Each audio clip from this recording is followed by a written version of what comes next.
Hey everybody, I hope you're having a good day.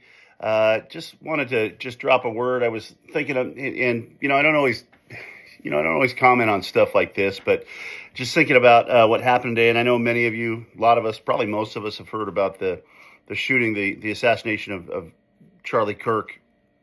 And boy, it's heavy, and it just kind of hits me, and it hits me different than some other ones. And I believe that Charlie was a Christian. I believe that he stood up for what was right and for biblical truth.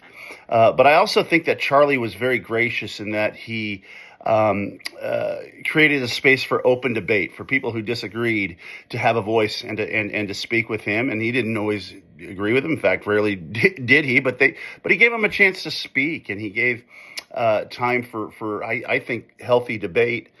And again, he just to me always stood for the word.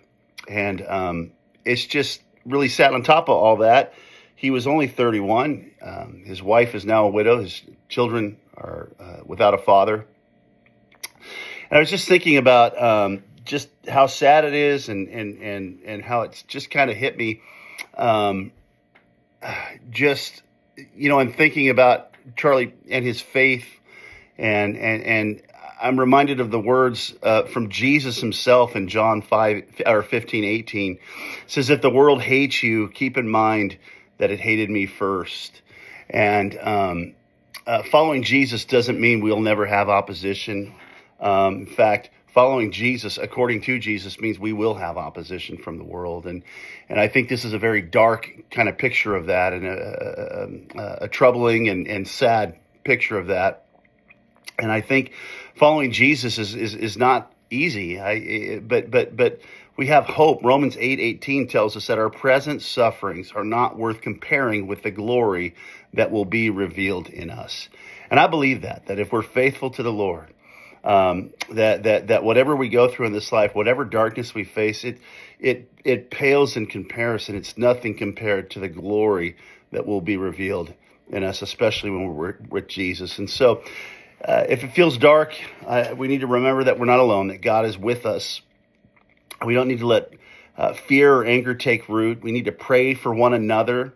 Friends, we need to pray for one another. We need to pray for our leaders, all of our leaders on any side of the spectrum. And we need to pray for even those that oppose us. We need to pray for them. And so, friends, I would just encourage you, if you're a believer especially, to really be in prayer for our country, in this specific instance for Charlie's family, but for God's people and for the church to respond wisely in a nation that is increasingly divided and divisive and angry, that we could find a way to be a light of Jesus in a very dark place, and that we would pray for our leadership, that they would be wise, that God would lead them and direct them as well.